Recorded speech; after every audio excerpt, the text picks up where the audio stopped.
စာရေးသူ၏အမှားစာရေးခြင်းမိန်ခွန်းပြောခြင်းစကားပြောခြင်းစသောလုပ်ရများ၏အဓိကရည်ရွယ်ချက်တစ်ခုကလူအချင်းချင်းနားလည်မှုတိုးပွားစေရန်ဖြစ်သည်ဟုကျွန်မယူဆပါသည်မြမလူမှုရေး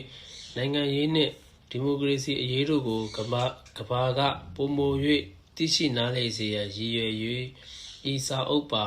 ဆောင်းပါးများကိုရေးသားခဲ့ခြင်းဖြစ်ပါသည်နိုင်ငံတနိုင်ငံကိုအမှန်တကယ်အကျိုးပြုနိုင်မည့်စီးပွားရေးနိုင်ငံရေးလုပ်ငန်းစဉ်များအကောင့်အထည်ဖော်နိုင်ရန်ပြည်သူပြည်သားအပေါင်းတွင်ပွင့်လင်းပြတ်သားစွာ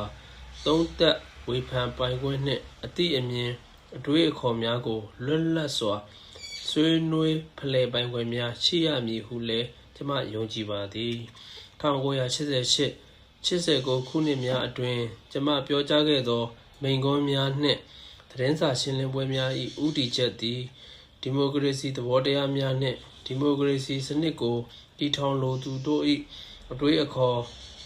အမြင်တို့ကိုအများပြည်သူဝေဖန်သုံးသပ်နိုင်ရေးပင်ဖြစ်ပါသည်ဆောင်းပါးများမိန့်ခွန်းများသတင်းစာရှင်းလင်းပွဲများကိုစုပေါင်း၍စာအုပ်ထုတ်ဝေလိုက်ခြင်းဖြင့်မြန်မာနိုင်ငံရေးနှင့်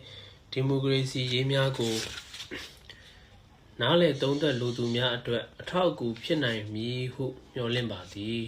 ဤစာအုပ်ကိုထုတ်ဝေနိုင်ရန်အားပေးကူညီခဲ့သူတို့အားကျေးဇူးတင်လျက်ရှိပါသည်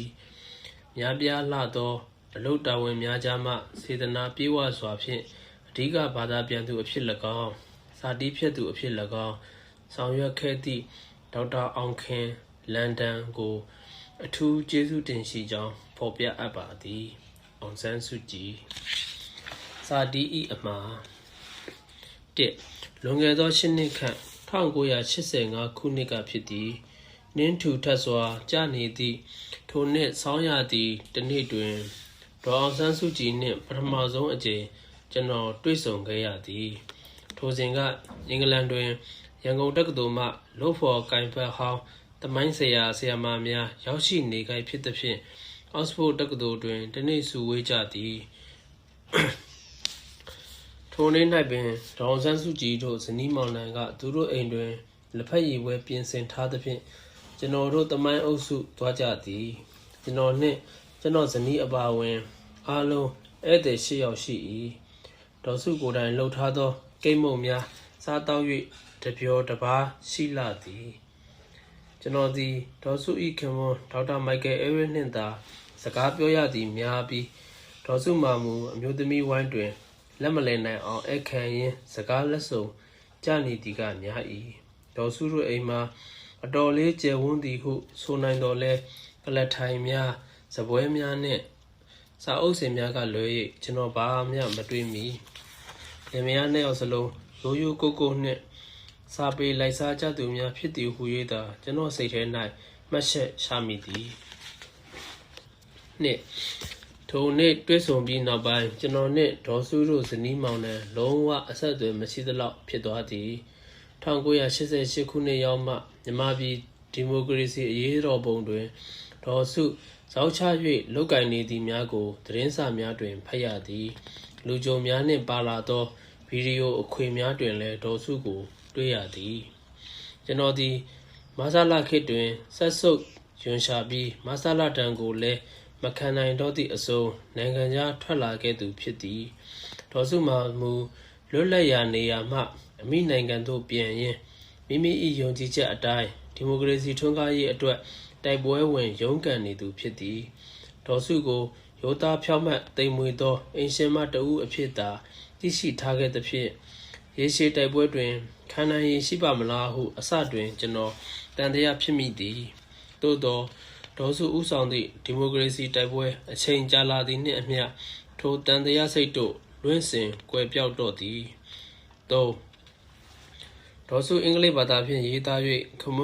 င်မွန်းတဲ့ဒေါက်တာမိုက်ကယ်အဲရစ်တီးဖြတ်ထုတ်ဝေသော Freedom from Fear စာအုပ်ကို1992ခုနှစ်ဒီဇင်ဘာလတွင်ဖတ်လိုက်ရသည်ထိုစာအုပ်ကိုမြန်မာဘာသာပြန်ဆိုထုတ်ဝေသင့်သည်ဟုကျွန်တော်တွေးမိသည်ထိုစာအုပ်ကိုတကယ်တမ်း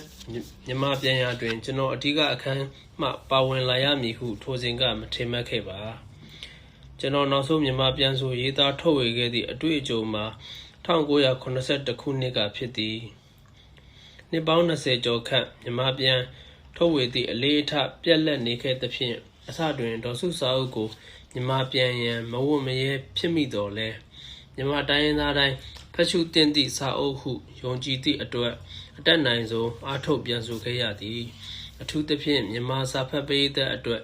ရည်စူးထားသည့်အလျောက်အင်္ဂလိပ်စာအုပ်နှင့်မတူဘဲတမူထူးခြားနေမှာအမှန်ဖြစ်သည်ဗိုလ်ချုပ်အောင်ဆန်းကိုမြန်မာလွတ်လပ်ရေးဖခင်ဟုလူတိုင်းလိုငယ်စဉ်ကတည်းကသိရှိထားခဲ့ကြတော်လဲဗိုလ်ချုပ်၏အတွေ့အခေါ်အယူအဆများကိုလေးလေးနက်နက်နားလည်သဘောပေါက်မိသူအလွန်နည်းပါးလိမ့်မည်ထင်သည်ထိုလူနည်းစုတဲတွင်ဒေါ်စုအထင်ရှားဆုံးဖြစ်မိမှာပြောရန်မလိုဟုယုံကြည်သည်ဗိုလ်ချုပ်အောင်ဆန်း၏အတွေ့အခေါ်အယူအဆများပေါ်တွင်အခြေခံ၍မိမိကိုယ်ပိုင်ယုံကြည်ချက်များကိုတိဆောက်ထားသောဒေါ်စု၏အတွေ့အခေါ်ကိုမြန်မာတိုင်းရင်းသားတိုင်းသိရှိနားလည်သဘောပေါက်ရန်လိုအပ်သည်မြန်မာနိုင်ငံတွင်1962ခုနှစ်မှ1988ခုနှစ်အထိပြည်သူလူထုယုံကြည်အားထားလောက်သည့်နိုင်ငံရေးခေါင်းဆောင်မျိုးပေါ်ပေါက်ရန်အခွင့်အလမ်းမရှိခဲ့ပါ1988ခုနှစ်ဒီမိုကရေစီအရေးတော်ပုံပေါ်ပေါက်လာသည့်အခါကိုကျိုးစွန့်၍တိုင်းပြည်အတွက်အနစ်နာခံလှုပ်ကြမဲ့ငယ်ရွယ်သောခေါင်းဆောင်များပေါ်ပေါက်လာခြင်းဖြစ်သည်ထိုအထဲတွင်ဒေါ်စုသည်ဗိုလ်ချုပ်အောင်ဆန်း၏နိုင်ငံရေးအမွေကိုဆက်ခံမိသူအဖြစ်၎င်းငြိမ်းချမ်းသောနည်းဖြင့်တိုင်းရင်းသားစည်းလုံးညီညွတ်ရေးကိုရယူနိုင်မိသူအဖြစ်၎င်းတမတော်သားတို့ကရိုသေလေးစားရသူအဖြစ်၎င်းအများပြည်သူ၏ယုံကြည်ကိုးစားမှုရယူထားသူအဖြစ်၎င်းအမျိုးသားပြန်လည်တည်မြဲရေးကိုလှုပ်ဆောင်နိုင်မိသူအဖြစ်၎င်းပေါ်ထွက်လာပါသည်ကွယ်လွန်သူသမိုင်းပညာရှင်ဗိုလ်မှူးပါချင်ရေးသား၍1950ခုနှစ်ကပထမဆုံးအကြိမ်ပုံနှိပ်ထုတ်ဝေခဲ့သည့်မြန်မာနိုင်ငံတော်သမိုင်းစာအုပ်တွင်မြန်မာရှေးဟောင်းသမိုင်းပညာရှင်ကြီးပါမောက္ခ G.H. Luce ကဗမာမဟုတ်သောတိုင်းရင်းသားများအပေါ်ကွယ်လွန်သူအောင်ဆန်းထားရှိသောသဘောထားများကိုကျွန်တော်များစွာလေးစားမိပါသည်မြန်မာနိုင်ငံစည်းလုံးရေးကိုဓာဖြင့်မဟုတ်ဘဲနိုင်ငံခေါင်းဆောင်ပိသစွာလေးလေးနက်နက်အဓိပ္ပာယ်ရှိကြိုးပမ်းရာတွင်ကျန်စစ်သားလွန်သည်မှစ၍အောင်ဆန်းသည်ပထမဆုံးသောဗမာဖြစ်သည်ဟုကျွန်တော်ယူဆပါသည်ဟု၎င်း၏အမှားစာတွင်မှတ်တမ်းတင်ထားသည်ဒေါ်စုသည်ဖခင်လုပ်သူ၏ရှေးရာအတိုင်းလိုက်နိုင်မည်ဟုကျွန်တော်ယုံကြည်၏သို့သောမြန်မာနိုင်ငံ၏ဒီမိုကရေစီထွန်းကားရန်ဒေါ်စုတဦးတဲ့အနစ်နာခံကြိုးပမ်း၍ရမည်မဟုတ်လူတိုင်းကမိမိတို့၏ကိုကြိုးတက်ကိုသာကြည့်မနေပဲမျိုးသားပြန်လည်တည်မြဲရေးနှင့်ဒီမိုကရေစီရေးတို့အတွက်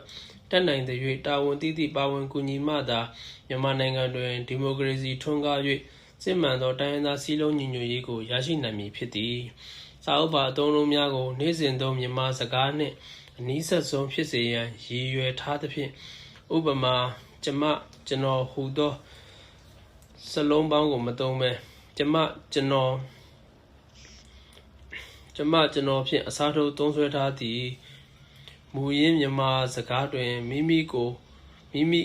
ငါဟုရည်ညွှန်းတော်လဲအာဏာရှင်ဘုရင်များခေတ်တွင်ကျွန်ဟူသောဝါရခေတ်စားလာခဲ့၍ငါဟုသောမူလအသုံးအနှုန်းမှာဖျားစာများတွင်သာကြံနေတော့မည်ဖြစ်သည်စာအုပ်ဖြစ်မြောက်ရေးအတွက်ဖတ်မှကူညီကြသည့်လန်ဒန်မြို့မှအချင်းဥတ္တရ